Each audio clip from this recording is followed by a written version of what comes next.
ถูกมีแต่ของใหม่ๆหมดสวัสดีครับสวัสดีพ่อแม่พี่น้องสาวอีกที่มื้อนี้สิพากินซอยจุอีกเนาะก่อนอื่นหมดสิบ่จะเอานี่มาแก้ก่อนขอโทษขออภัยเนาะคนที่บ่มักกินเนาะคนที่มักนี่มันปะบ่ได้อันนี้ก็ของข้าวเอาเด้อพี่น้องเด้อ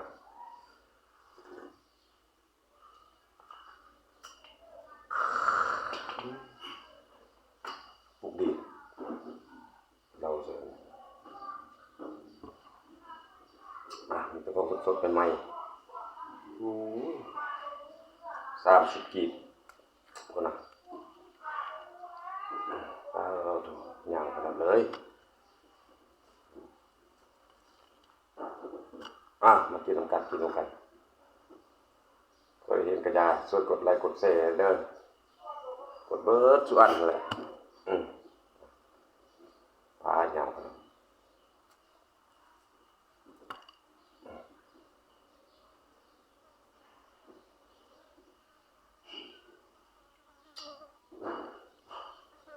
คมกระเดากับใหม่ๆสดๆมาจะลองสร้างเลยอยู่วัดเกิดเมืองนวลมุกอย่างวันก่อนอื่นบทคำแรกแหกมันโอ้ยเดี๋ยวคักเลย30กีบคู่ขันหน้าไข่ลังตับบานๆโอ้ตับกินน้ำกัดพี่น้องหักเองกันคนมักมันพลาดบ่ได้อย่าคุมลำดีผม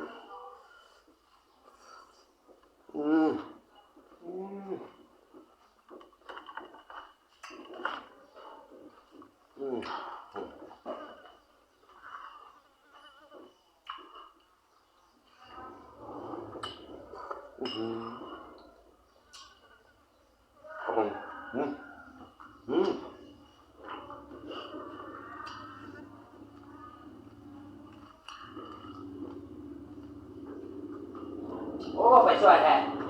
กระเดาเหมือนไม่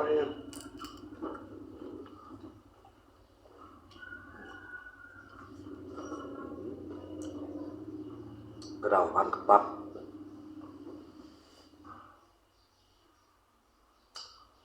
ตัวบุขึ้น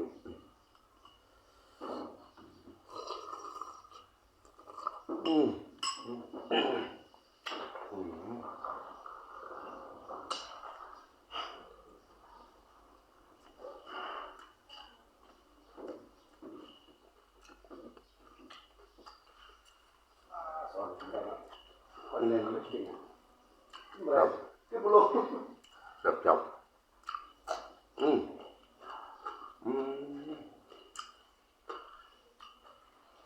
เอาหัวกระเทียมต้องทำนี่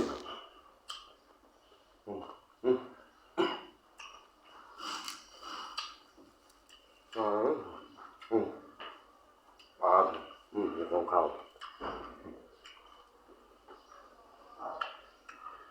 นี่อาหารสดๆรวดไม่ออกพลัง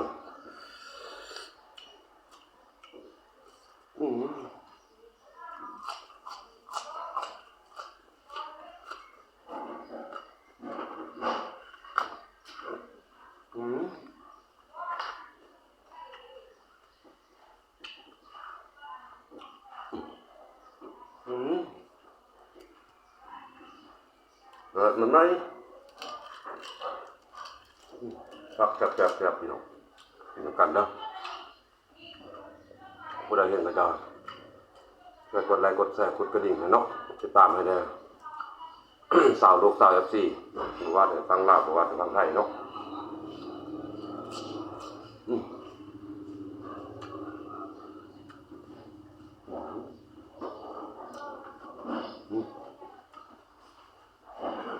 ขันหน้า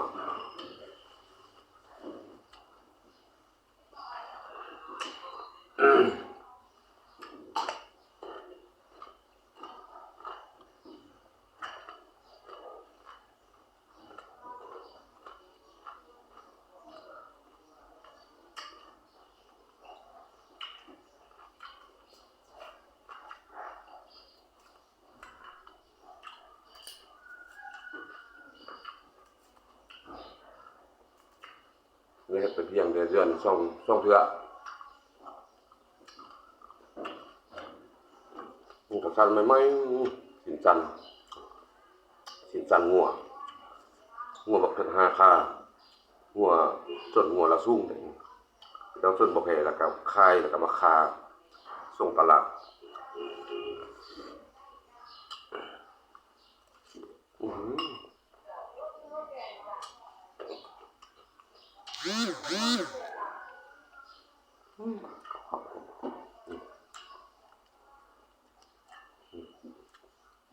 มัดถงกระเดาเลยพี่น้อง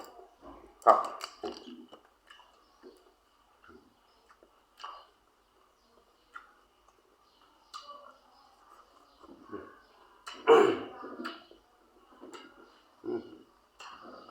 กวางกับกวางเงาก็คือละแซ่บของมัก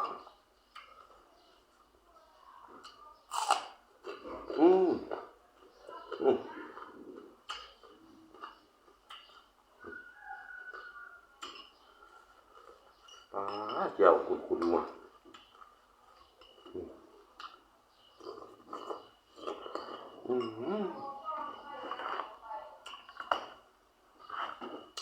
หวานลำ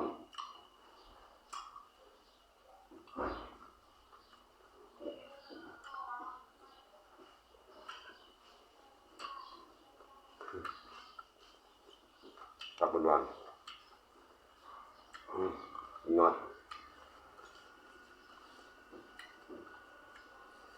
พันใส่เข้าไปเลย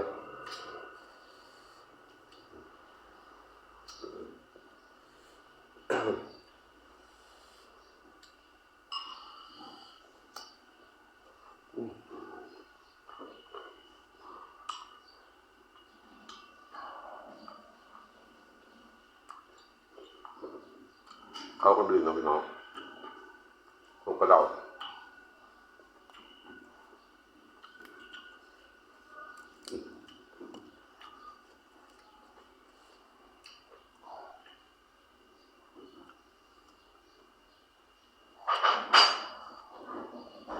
สลัดครับสลัด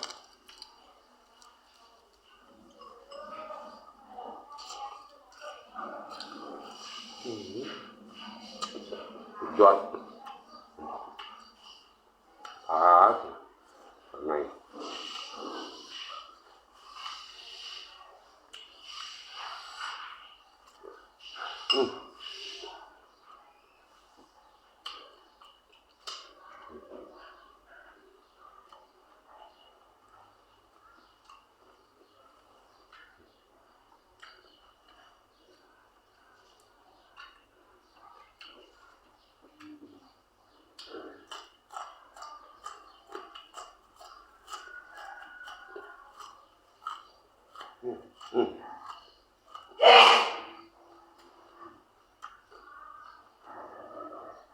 ตามด้วยคู่ขนาไปทำ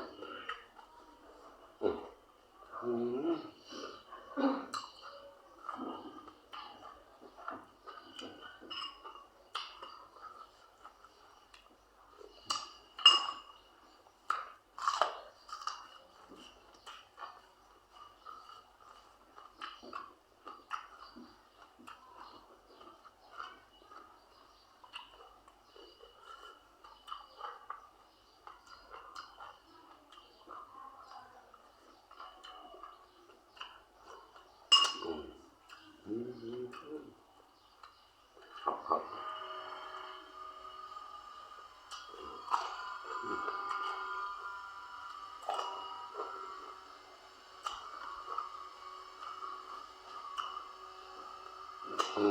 ก็อีลีจับ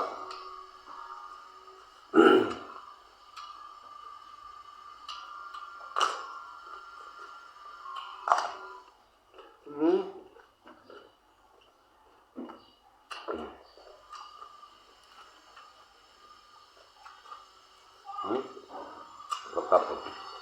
ครบสุดเลย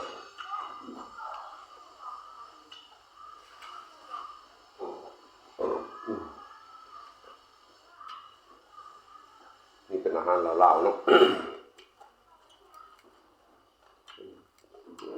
น้ำเลย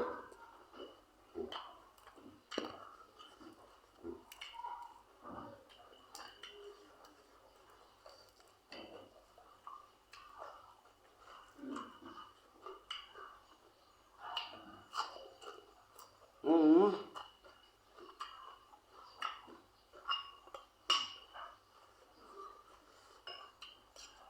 อืม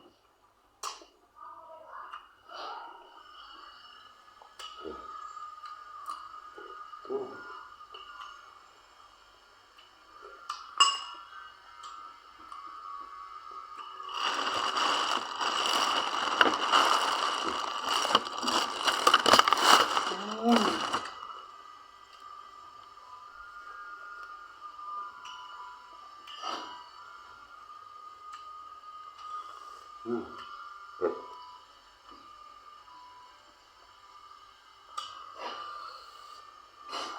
ผมก็ต้อง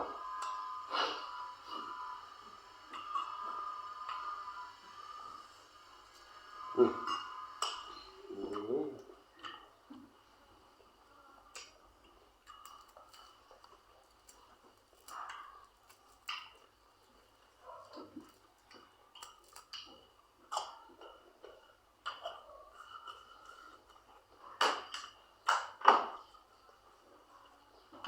อ๋อ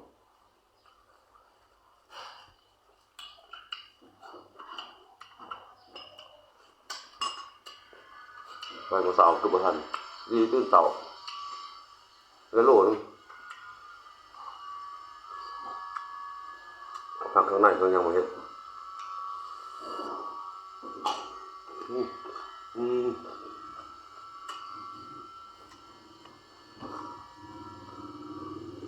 วักดินแปลง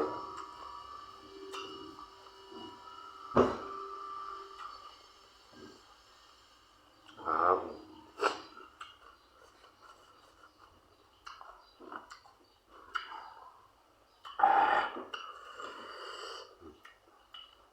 บ้าน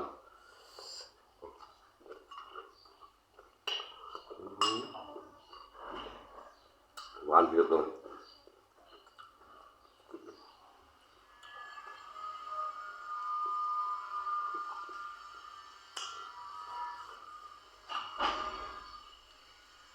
อืม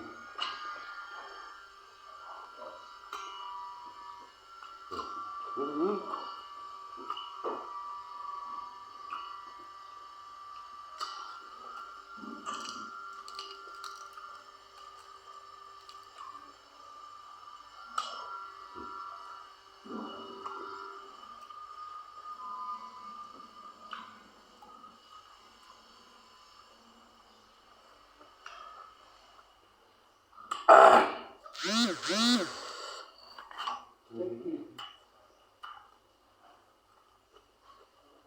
อืมมาละอ่าพอออมเล็กหน่อยใส่ไปบวกอีกบวกอีกบาเอ้ย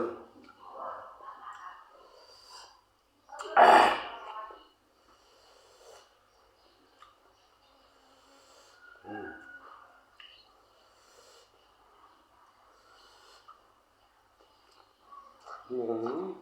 อืมอืม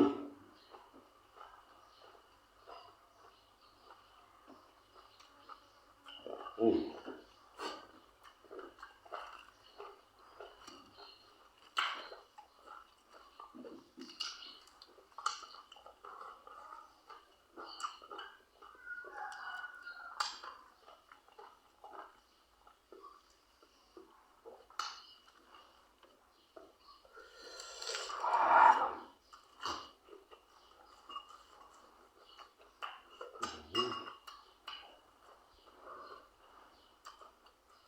บ้านเขาจะมีร้านเขา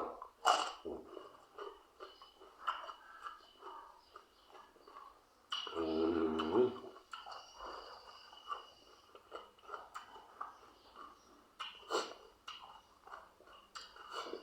ก็ยำตะเสาซอยจุหม้อหมกเนาะ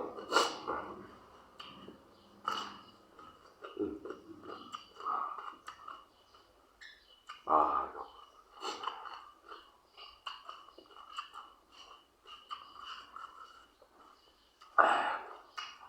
อืม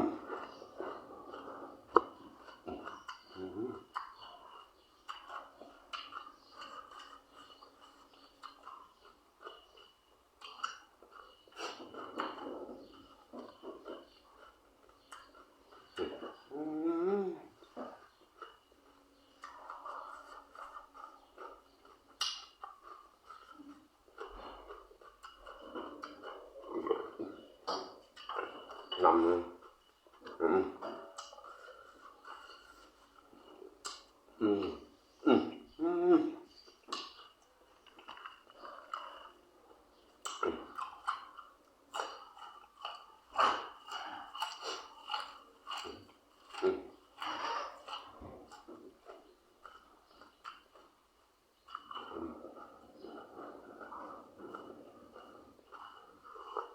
อืม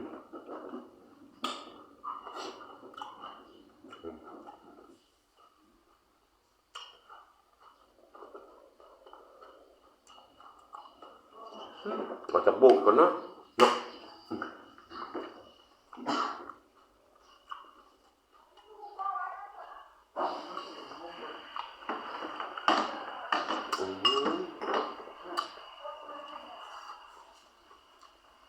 นิกนิกนิกนี่นะ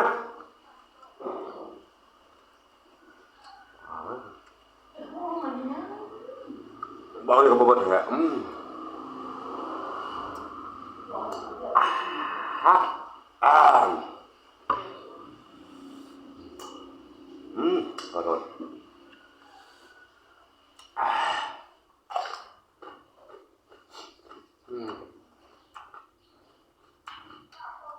อืม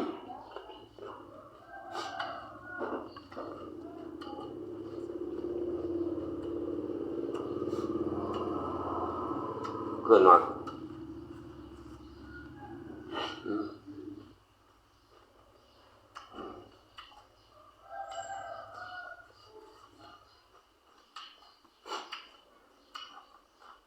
ตรงนั้นไปด้วยของ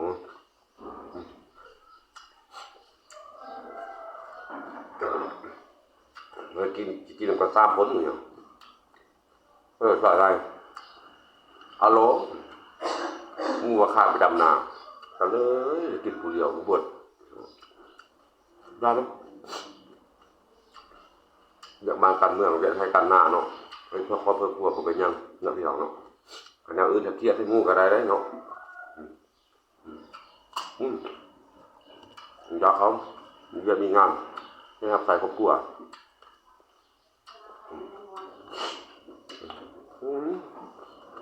ครับ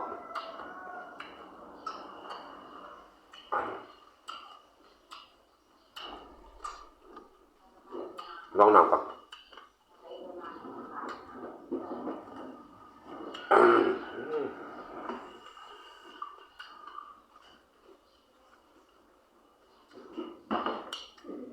ข้าพเจ้านาอยากไปกินเราอย่าดอกอย่าเอเลยอย่าลืมนะพี่น้องเด้อเราอย่าดอกกาเสื้อ11 ตัว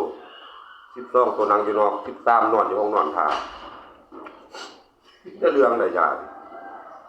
ซื้อแม่ไม่เหมือนกัน